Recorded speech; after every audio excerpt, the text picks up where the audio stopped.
This video is sponsored by SBO Digital Marketing. Join SBO Digital Marketing, your work from home opportunity. It's a mobile based part time job ideal for students, homemakers, and job seekers.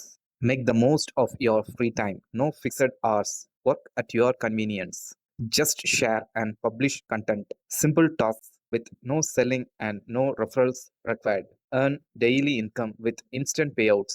Start from day one. Skip பண்ணாதீங்க. பெரிய தப்பு. தினம் 300 ரூபாய் சம்பாதிக்க அரிய வாய்ப்பு. Instagram, Facebook பயன்படுத்த தெரிந்தால் போதும் content post and content publishing மூலமா தினம் 300 ரூபாய் சம்பாதிக்கலாம். இந்த வேலை செய்ய 5 நிமிடம் போதும். Work training support, group communication support, all language customer live chat support, முக்கியமா சொந்தமா ஒரு பிசினஸ் ஸ்டார்ட் பண்ற அளவுக்கு உங்களால கற்றுக்கொள்ளவும் முடியும், சம்பாதிக்கவும் முடியும். இந்த வேலை வாய்ப்பு வழங்குவது 5 வருடத்திற்கு மேல ரன் ஆகிட்டு இருக்க நம்ம தமிழ்நாட்டு company school of business organisation private limited. மேலும் விவரங்களுக்கு டிஸ்கிரிப்ஷன்ல கொடுத்திருக்க நம்பருக்கு வாட்ஸ்அப் பண்ணுங்க.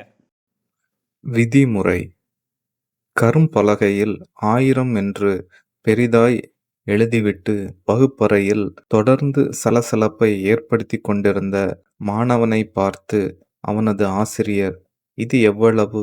என்று கேட்டார். நம்பிக்கையுடன் இருந்தாலும் கேள்வியின் எளிமையைக் கண்டு சற்று அவமானமாக உணர்ந்து 1000 என்று அவன் பதிலளித்தான். இப்போது ஆசிரியர் கூடுதலாக ஒரு சுழியை அந்த எண்ணின் வலப்பக்கம் 10,000ஆக எழுதி இணைத்துவிட்டு, "இப்போ இது எவ்வளவு என்று சொல்" அவனிடம் மீண்டும் கேட்டார். 10,000 என்று உடனடியாக பதில் வந்தது. உடன் அந்த ஆசிரியர் இன்னொரு சுழியை அந்த எண்ணின் இடது பக்கம் எழுதிவிட்டு, "தம்பி, இது எவ்வளவுன்னு இப்ப சொல்லு" என்று கேட்டார். அதே 10,000 என்று அவன் உடன் பதில் கூறினான். ஆசிரியர் மெல்ல அவனை பார்த்து கண் சிமிட்டி புன்னகைத்துக் கொண்டே, "தம்பி, பார்த்தியா? ஒரு முக்கியத்துவமற்ற எண் ஒரு முக்கியம் வாய்ந்த எண்ணை பின்தொடர்ந்து செல்லும்போது அதன் மதிப்பு உயர்கிறது.